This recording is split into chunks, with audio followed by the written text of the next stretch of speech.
কিছু লোক আছে দুনিয়াতে যাদেরকে আল্লাহ মঙ্গলের চাবিকাঠি বানাইছে, যাদের থেকে মানুষ মঙ্গল পায়, মঙ্গল অমঙ্গল পায় না। মিফতাহান লিল খায়র, ওর থেকে ভালোই পায়, খারাপ কেউ পায় না। আল্লাহ ওর জন্য মালা রাখছেন, তুবা নামক মালা ওর জন্য রাখা আছে। আজকে হয়তো পড়াবে না, মরার পরে ওকে পড়ায় দিবে আল্লাহ। তো মানুষ ওর থেকে পাইতে থাকে, যেরকম ফুলের ভিতরে ঘ্রাণ, মানুষ ঘ্রাণ পাইতে থাকে। ঠিক কিছু লোক দুনিয়া এরকম আছে যাদের থেকে মানুষ ঘ্রাণ পাইতে থাকে। কিছু চেহারা দুনিয়াতে এরকম আছে, ছিল, এখনো আছে, এখনো আছে। চেহারা দেখা মানুষ মুসলমান হতো, চেহারা দেখা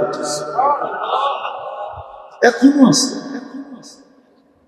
কিছু মানুষকে দেখা মানুষ দিনদার হয়ে যায়। আমি ফ্রান্সে একজনকে চিনি, সে চেহারা দেখা মুসলমান হয়েছে।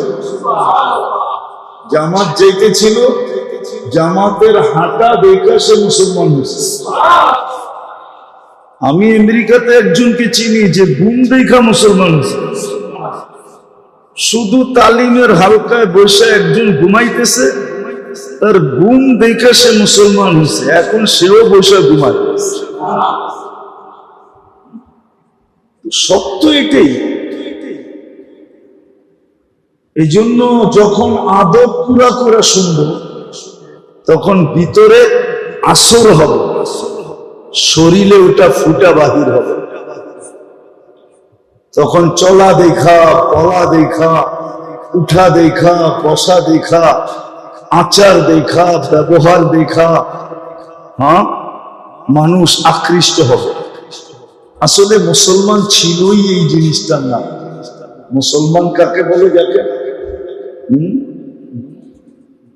দুনিয়ার কিছু জিনিস আছে মানুষ দেখেই আকৃষ্ট হয়, দেখেই না হয় না? হ্যাঁ, এই যে টাইলসটা লাগাইছেন, এটা দেখেই তো আকৃষ্ট হয়েছেন, ঠিক না? হ্যাঁ, নাহলে এটা কি? মাটি, মাটি না? মনে হয় বিশ্বাস করেন না। 100% মাটি, 1%ও কম নাই। এটার উপরে তয়ম্মুম করলে তয়ম্মুম হবে। হুজুর আবার কি কয় জানি না, তবু এরকম চকচকা মাটি মুটি কিছু লাগবে না, তয়ম্মুম হবে। না, মাটি, এটা মাটি। তো মুসলমান বলে ওকে যাকে দেখলে মানুষ আকৃষ্ট হয়, ইসলামে ঢুকতে পাগল হয়। মুসলমান কোন শব্দের নাম না। মুসলমান তো ওকে যাকে দেখলে মানুষ ইসলামে ঢুকতে পাগল হয়। যেমন দেখা পিছ পিছ ঘুরতেছে, পিছ পিছ, আপনারা বুঝবেন না, যাদেরকে বুঝাইতেছি ওরা বুঝবে। দেখাই পিছ পিছ ঘুরতেছে। কোন সুযোগে একটু বলতে পারে কিনা আই ডট ডট ইউ। আবার 14 তারিখে একটা ফুলও হাতে ধরায় দিতে পারি কিনা দেখি। কি দেখা? কি দেখছে? রূপ দেখছে, ঠিক না? রূপ দেখেই তো যুবকরা বসতেছে, কিন্তু মজা লাগতেছে, রূপ দেখেই তো। মুসলমান হলো যাকে দেখা আল্লাহ দেখাই মানুষ ইসলামে ঢুকতে চায়, ওকে বলে মুসলমান। মুসলমান কোন শব্দের নাম না। ইসলাম একটা রাজপ্রাসাদের নাম। যেরকম দুনিয়ায় কিছু ঘর আছে যেগুলা নেটের ভিতরে সবচেয়ে বেশি ভাইরাল, সৌন্দর্যের দিক দিয়া, ডিজাইনের দিক দিয়া, সাজগোজের দিক দিয়া, আছে না এরকম কিছু ঘর? প্রাসাদ আছে না, ইসলাম একটা রাজপ্রাসাদের নাম, যেটা যে দেখবে সেই এটার ভিতরে ঢুকতে পাগল হবে। শুধু শুধু কোরআন বলে না, ইয়াদখুলুনা ফি দীনিল্লাহি আফওয়াজা, যে একবার দেখবে ও ঢুকতে পাগল হবে। ইসলাম একটা রাজপ্রাসাদের নাম, এরকম একটা প্রাসাদ যেটা ডিজাইন একমাত্র আল্লাহ করছেন। ইসলামের ডিজাইন কে করছে? ডিজাইনার কে? অন্য কেউ? আর্কিটেকচার কে? হ্যাঁ, আল্লাহ। ইসলাম এটার নাম। মুসলমান ওই ব্যক্তি যাকে দেখলে মানুষ ইসলামে ঢুকতে চায়। আরেকটা শব্দ বলি, যাকে দেখলে আল্লাহ মনে হয়। যাকে দেখলে কি? আল্লাহর কথা, আল্লাহর কথা। মুসলমান ও আপনারা হয়তো শুনছেন এটা, যে যাকে দেখলে আল্লাহর কথা স্মরণ হয় সে আল্লাহ। এটা শুনছেন না? হ্যাঁ হ্যাঁ, আল্লাহ আল্লাহ তো মুসলমানই হয় না, অন্য কেউ হয়? অন্য কেউ হয়? কে হয়? আমারটা অসুবিধা কি? মুসলমান ও যারে দেখলে আল্লাহ স্মরণ হয়। যে লোকটা এরকম, তার আল্লাহ জানি কিরকম। ইসলাম একটা শব্দের নাম না। এই জন্য মেরে আবারও বলতেছি, কিন্তু কথা এখনো শুরু হয় নাই, একটু পরে শুরু হবে। আদাব পুরা করে শুনবো তো ভিতরে ক্রিয়া হবে, শরীরে রং ছড়াবে। আজকে আফসোস তো এটাই, আফসোস তো এটাই, যাকে দেখা আল্লাহ চিনা যেত, যাকে দেখা আল্লাহ স্মরণ হইত, যাকে দেখা আল্লাহ চিনা যেত, যাকে দেখা আল্লাহর পরিচয় পাওয়া যেত, যাকে দেখা আল্লাহর সন্ধান পাওয়া যেত, যেই ইসলাম দেখলে রাজপ্রাসাদ পর্যন্ত হার মাইনা মানুষের ভিতরে ঢুকতে পাগল হয়ে যেত, আজকে সারা দুনিয়া ওই মুসলমানের উপরে আঙ্গুল উঠায়। আফসোস তো আমার এইখানেই, কিন্তু আমার কাছে তো ভাষা নাই, জাদু নাই। যদি থাকতো এরকম, তাহলে আমি দুনিয়াকে বুঝায় ছেড়া দিতাম যে মুসলমান কি জিনিস আর ইসলাম কি জিনিস। কিন্তু ভাষাও নাই, জাদুও জানি না। আজকে মুসলমান দেখে মানুষ আঙ্গুল উঠায়, ঠিক না? না উঠায় না? উঠায় না? সবচেয়ে বেশি দুনিয়ার আঙ্গুল কার উপরে? হ্যাঁ, বিজাতি তো উঠায় উঠাই, এমনকি মুসলমান পর্যন্ত মুসলমানের উপরে আঙ্গুল উঠায়। বিজাতি তো অন্ধ হয়েছে, এমনকি মুসলমানও অন্ধ হয়ে গেছে। আফসোস তো এখানে। অথচ মুসলমান তো ছিল ওই ব্যক্তি যাকে দেখলে আল্লাহ চিনা যেত, যাকে দেখলে আল্লাহ স্মরণ হতো, যাকে দেখলে আল্লাহর পরিচয় পাওয়া যেত। ইসলাম তো ওই ধর্ম, ইসলাম তো ওই ধর্ম। আপনি একটা চিন্তা করেন, পিছনের একটা উদাহরণ দেন। দুনিয়ার কোন ধর্মে এই উদাহরণ নাই যে রমজানের দিন এক ঢোক পানি দিয়া, এক ঢোক, ঢোক বোঝেন তো কতটুক? এক বোতল, ঠিক না? হাফ লিটার, 250, তাও না? কতটুক? এতটুক, ঠিক না? এতটুক পানি দিয়া যে রোজা খোলাবে কোন রোজাদারকে, তার বিনিময়ে আল্লাহ যে পানি পান করাইল তাকে রোজার পুরো সওয়াব দিবে, জাহান্নাম থেকে মুক্ত দিবে, জান্নাত তার হাতে লেখা দিয়া দিবে।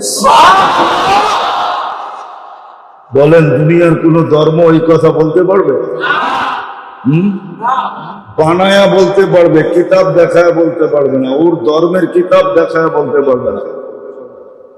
আমরা 2-4টা কিতাব পড়ছি বিভিন্ন ধর্মের, মেন মেন বুক পড়া দেখছি,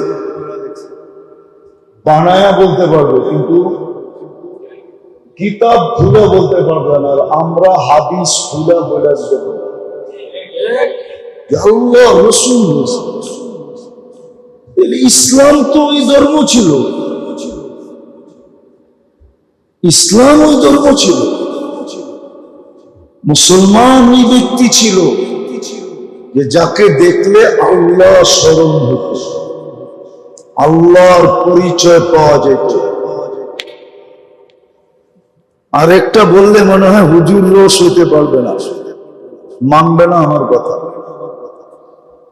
যাতে দেখলে ডাইরেক্ট তার ভিতরে আল্লাহ দেখা যেত। আল্লাহ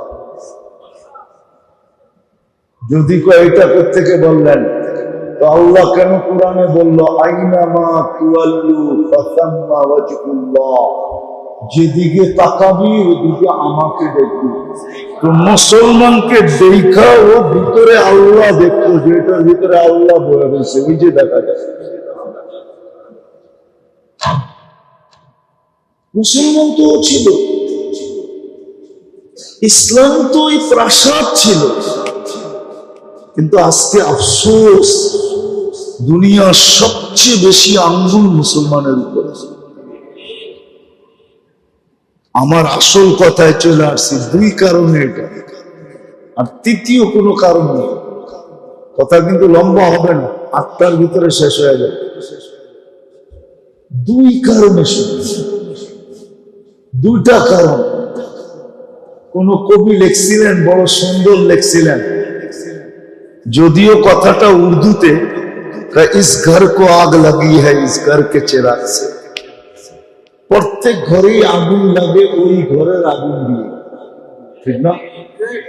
আপনি যদি বলবেন বিদ্যুৎ সার্কিটের থেকে আগুন লাগছে, তো বিদ্যুতের সার্কিট তো আপনার ঘরেই ছিল না, আরেক ঘরের টায়া লাগাই গেছে।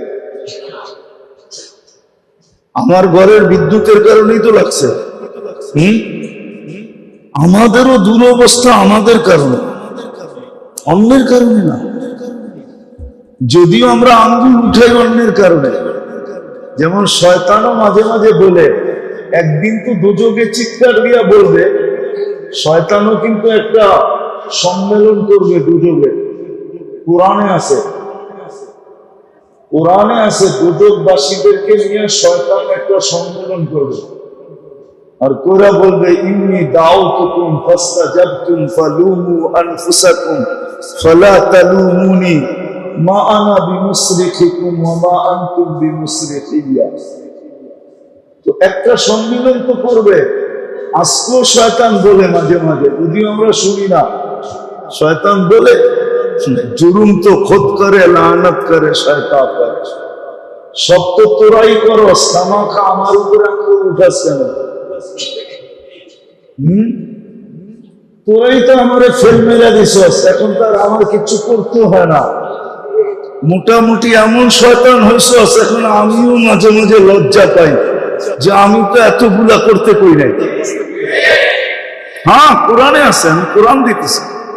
কোরআন বলে শয়তান কাউকে খোঁচা মারে, ও এক খোঁচা এমন লাভ দেয়, তো শয়তান বলে ইন্নী বারিউম মিনকা ইন্নী আখাফুল্লাহ রাব্বুল আলামিন। আমি তো এত দূরে লাভ দিতে কই নাই, আমি তোর কাছ থেকে দূরে, আমি তোর পক্ষে না। মুই কি কম বুঝি, মোরে বুঝাইতে হইবে।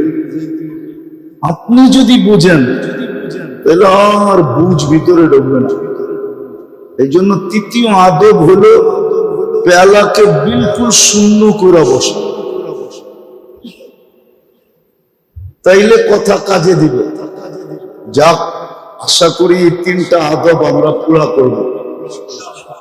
যত বেশি মনোযোগ দিয়ে শুনতে পারি, পরিবেশকে যত বেশি শান্ত রাখতে পারি, নির্জুম রাখতে পারি, নড়াচড়াও যেন না হয়। আর তৃতীয় হলো নিজে কিচ্ছু জানি না, আমি বিলকুল এই মুহূর্তে অজ্ঞ,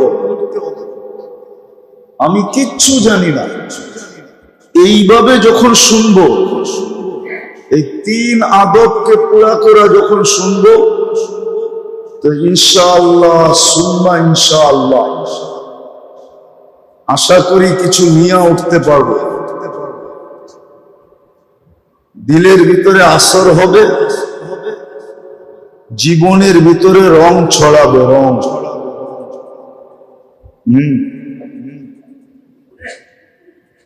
গ্রাম নিজের ভিতরে থাকলে কি অপরকে গ্রাম দেওয়া যায়?